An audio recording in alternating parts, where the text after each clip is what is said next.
Merci, Monsieur le Président. Je voudrais à mon tour m'associer au deuil de l'armée de l'air. Monsieur le Premier ministre, je souhaite vous interroger sur les tensions très préoccupantes qui existent sur le budget de la Défense nationale. Certes, votre ministre de la Défense, Jean-Yves Le Drian, se bat courageusement pour trouver des solutions. Ainsi, pour pallier l'absence de 2 milliards de recettes exceptionnelles, il a convaincu M. Macron de proposer ces fameuses sociétés de projet qui permettront peut-être d'éviter une catastrophe à court terme, mais qui soulèvent à moyen terme de nombreuses interrogations, tant financières que juridiques. Mais à supposer que ces incertitudes soient levées, tous les connaisseurs du dossier savent bien que la trajectoire budgétaire actuelle est insoutenable dans la durée.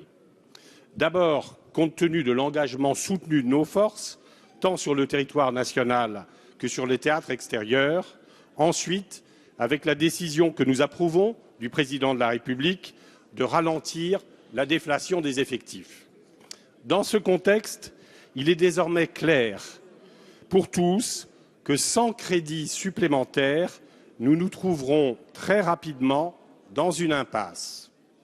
Monsieur le Premier ministre, vous comprenez bien que dans les circonstances actuelles, la vérité et la fiabilité budgétaire soient une exigence que nous devons à nos armées.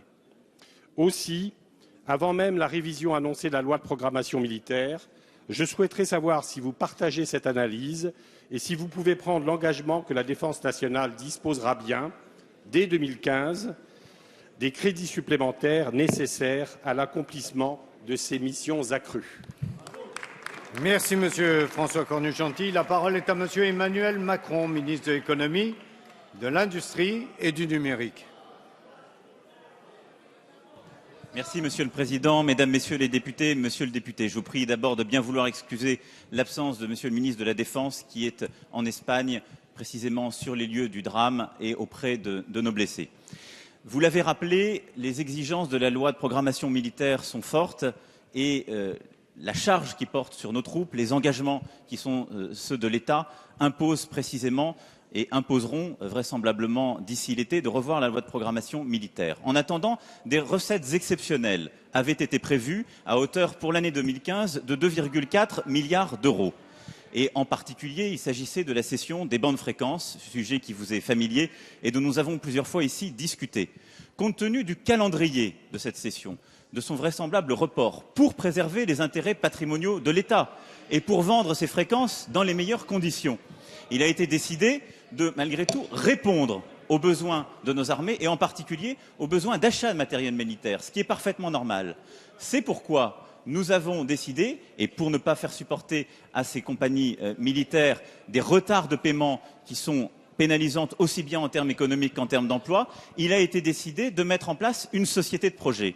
À 2 reprises, Monsieur le ministre de la Défense a réuni les industriels concernés. Ce matin même, nous avons ensemble réuni les industriels de défense pour pouvoir structurer un tel véhicule et pour s'assurer que nous aurons, dans le cadre juridique le plus certain possible, en ayant un véhicule juridique ainsi prévu et ad hoc, et en recapitalisant ce véhicule juridique à l'aide précisément d'argent public et suite aux cessions de certaines participations de l'État, de pouvoir acheter du matériel militaire et de pouvoir répondre à nos engagements budgétaires. C'est pourquoi le texte sur la croissance et l'activité portera une telle société de projet, parce que c'est une nécessité pour répondre à nos engagements budgétaires.